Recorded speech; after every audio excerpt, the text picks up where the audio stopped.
ایک سب سے golden opportunity یاد رکھیں، بھولے نا، شوال کے 6 روزے رکھ لیں، گولڈن اپورچونٹی۔ اس سے بڑا آفر کوئی بینک نہیں دے گی، کوئی اسٹور والا نہیں دے گا۔ صرف 6 روزے پورے شوال میں، یہ نہیں کہ لگاتار رکھنا ہے، ہفتہ اتوار میں 1 رکھ لیں، پھر اس کے بعد اگلے ہفتہ اتوار میں 1-2 رکھ لیں، اس طرح رمضان کے بعد کا جو شوال پورا مہینہ ہے ان میں 6 روزے رکھ لیں۔ اللہ کے رسول صلی اللہ علیہ وسلم کہتے ہیں کہ اگر اس نے شوال میں رکھ لیے 6 روزے تو یاد رکھو وہ سال بھر روزے رکھنے کے برابر ہے، پورا سال۔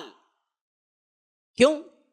من جاء بالحسنۃ فلہ 10 امثالها، میرے پاس کوئی بندہ 1 نیکی لے کے آتا ہے تو میں اس کو 10 دیتا ہوں، 1 نیکی کا 10 دیتا ہوں۔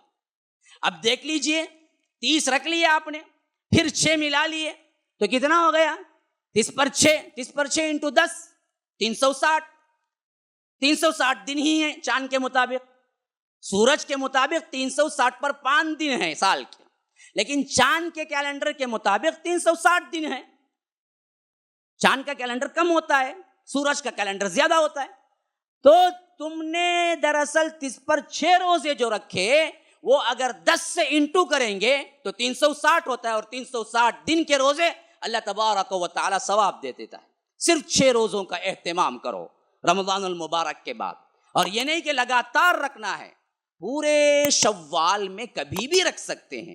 یہ گولڈن اپرچونٹی ہے شوال کے ساتھ ساتھ، صرف شوال میں اگر تم کر لیتے ہو تو ایسے اللہ تبارک و تعالی تمہیں پورے سال کا تمہارے لیے صیام کا ثواب لکھ دیتا ہے۔ یہی معاملہ نمازوں کے ساتھ بھی ہے، یاد رکھو مسلمانوں، 5 پڑھتے ہیں، لیکن رب کا اعلان جو ہوا معراج میں وہ یہی ہوا تھا کہ بندہ 5 پڑھے گا ہم اس کو 50 نماز دیں گے۔ معلوم نہیں آپ کو؟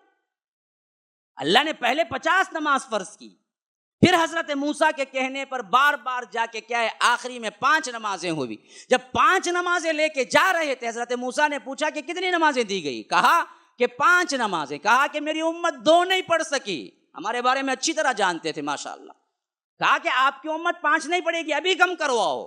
اللہ کے رسول نے کہا کہ نہیں، مجھے شرم آتی ہے کہ میں بار بار جا کے کم، بس اب میں نہیں کم کرواتا، 5 ہیں تو 5۔ جیسے ہی یہ بات چیت ہو کہ اللہ کے رسول آگے گزرنے لگے، اعلان کرنے والا منادی کرنے والا منادی کیا وہاں سے، یا تو رب یا تو فرشتہ، کہ یاد رکھو لا تبدیل لکلمات اللہ، اللہ کی بات بدلتی نہیں ہے، تمہارے 5 نمازوں کا ثواب 50 ہی ملے گا، لیکن پڑھنا تمہارے لیے 5 ہوگا۔ 5 نمازیں تمہیں بھاری ہیں؟ جس دین کے لیے تن مندھن بلال نے لگا دیا، صہیب نے لگا دیا، خباب نے لگا دیا، حضرت سمیہ شہید ہو گئی، حضرت یاسر شہید ہو گئے، ان کے لیے 5 نمازیں نہیں ہو سکتی دین کے لیے۔ یاد رکھو جب اس طرح دین کی روگردانی کرو گے تو ایسے ہی ظالم حکمران ہم پر مسلط کیے جائیں گے جو آج ہمارے اوپر بیٹھا ہوا ہے۔